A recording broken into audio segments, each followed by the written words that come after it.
नमस्कार, India speech के channel पर आपका स्वागत है। मैं हूं आशीष वशिष्ठ। दिल्ली से सटे नोएडा में हुआ निठारी हत्याकांड एक ऐसा आपराधिक मामला था जिसने करीब 17 साल पहले पूरे भारत को झकझोर कर रख दिया था। महीनों तक यह मामला सुर्खियों में छाया रहा था। साथ ही छाए रहे थे इस मामले के दो मुख्य अभियुक्तों के नाम और उन पर लगे आरोपों का भयानक विवरण।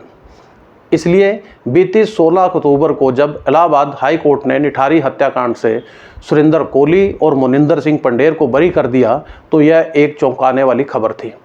हाई कोर्ट ने कोली और पंडेर को यह कहते हुए बरी कर दिया कि प्रोसिक्यूशन इन दोनों का अपराध साबित करने में नाकाम रहा। सुरेंद्र कोली और मोनिंदर सिंह पंडेर को बरी करते हुए इलाहाबाद हाई कोर्ट ने कहा कि ये सर्कमस्टेंशियल एविडेंस या परिस्थिति जन्य साक्ष्य का मामला है। ये प्रोसिक्यूशन की जिम्मेदारी है कि वो साबित करे कि अभियुक्त दोषी हैं। 20 अक्टूबर को निठारी हत्याकांड का आरोपी मोनिंदर सिंह पंडेर जेल से बाहर भी आ चुका है। दोनों ही अभियुक्तों को बलात्कार, हत्या, सबूतों को नष्ट करने और अन्य आरोपों से जुड़े मामलों में गाजियाबाद की एक सीबीआई अदालत ने मौत की सजा सुनाई थी। कोहली को साल 2006 की हत्याओं से जुड़े 12 मामलों में बरी कर दिया गया है। वही मोनिंदर सिंह पंडेर के खिलाफ 2 मामले थे, दोनों में ही उन्हें बरी कर दिया गया है। 10 मामलों में कोहली इकलौते अभियुक्त थे और 2 मामलों में उन्हें पंडेर के साथ सह अभियुक्त बनाया गया था। ये हत्याएं साल 2006 में तब सामने आई थी जब नोएडा में मोनिंदर सिंह पंडेर के घर के सामने एक सीवर के अंदर मानव शरीर के अंग और बच्चों के कपड़े पाए गए थे। ऐसा बताया गया कि कम से कम 19 युवतियों और बच्चों के साथ बलात्कार किया गया, उनकी हत्या कर दी गई और उनके टुकड़े टुकड़े कर दिए गए थे। पुलिस ने उस समय आरोप लगाया था कि ये हत्याएं पंडेर के घर के अंदर हुई थी जहां कोहली नौकर के रूप में काम करता था। दोनों अभियुक्तों को बरी करते हुए इलाहाबाद हाई कोर्ट ने कहा कि जांच खराब तरीके से की गई और सबूत इकट्ठा करने के बुनियादी मानदंडों का खुलेआम उल्लंघन किया गया।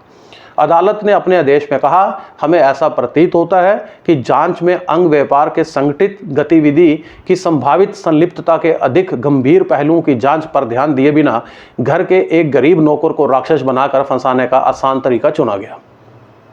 हाई कोर्ट ने यह भी कहा कि जांच के दौरान हुई ऐसी गंभीर चूकों की वजह से मिलीभगत जैसे कई नतीजे निकाले जा सकते हैं। निठारी हत्याकांड की जांच पर निराशा जताते हुए अदालत ने कहा कि प्रोसिक्यूशन का केस अभियुक्त सुरेंद्र कोली के उस कबूलनामे पर आधारित है जो उसने 29 दिसंबर 2006 को उत्तर प्रदेश पुलिस को दिया था। अदालत ने कहा कि खोपड़ी, हड्डियों या कंकालों जैसे अजैविक अवशेषों की बरामदगी के लिए अभियुक्त के लिए खुलासों का दर्ज करने के लिए अपनाई जाने वाली आवश्यक प्रक्रिया को पूरी तरह अनदेखा किया गया। इसमें कहा गया, गिरफ्तारी, बरामदगी और कबूलनामे के जरूरी पहलुओं को जिस लापरवाही से निपटाया गया वह बहुत ही निराशाजनक है। इलाहाबाद हाई कोर्ट का यह भी कहना है कि निठारी हत्याकांड मामले में प्रोसिक्यूशन का रुख समय समय पर बदलता रहा। कोर्ट ने कहा कि शुरुआत में प्रोसिक्यूशन को केस अभियुक्त सुरेंद्र कोली और मकान नंबर D5 के मालिक मोनिंदर सिंह पंडेर के खिलाफ था और जो भी बरामदगी की गई वह दोनों के नाम पर की गई, लेकिन वक्त बीतने के साथ सारा दोष कोली पर मढ़ दिया गया। समझा जा रहा था कि इतने एविडेंसेस के बाद प्रोसिक्यूटर्स ने मजबूत एविडेंसेस के आधार पर अपराधियों को दंड दिलाने के पुख्ता व्यवस्था की होगी, लेकिन विडंबना देखिए, यह एविडेंसेस अदालत की कार्रवाई में टिक नहीं पाए। सवाल सीबीआई की नाकामी के भी हैं। ऐसे ही सवाल आरुषि तलवार दोहरे हत्याकांड में भी उठे थे, लेकिन असली सवाल यह है कि आज से 17 साल पहले विभत्स कांड के उजागर होने के बाद बरामद 19 बच्चियों व महिलाओं के कंकालों का अपराधी कौन है। बहरहाल 1.5 दशक से अधिक समय के बाद निठारी कांड ने फिर देश को सन्न किया है। निश्चित तौर पर प्रोसिक्यूटर्स ने मामले में संवेदनहीनता दर्शाई है। जब यह मामला उजागर हुआ था तब भी उत्तर प्रदेश सरकार के एक कैबिनेट मंत्री ने इन भयावह हत्याओं को छोटी मोटी घटना बताया था। वहीं दूसरी ओर पुलिस ने गरीब मजदूरों के बच्चे लापता होने के मामले को पहले गंभीरता से नहीं लिया था। वहीं तब भी पंडेर व कुछ पुलिसकर्मियों की मिलीभगत के आरोप लगे थे जिसकी जांच होनी बाकी है। निस्संदेह जघन्य हत्याकांडों के आरोपियों का अदालत से बरी हो जाना जांचकर्ताओं पर भी उंगली उठाता है, जो हमें बताता है कि कैसे डरावनी सच्चाई भी घटिया जांच का शिकार बन जाती है।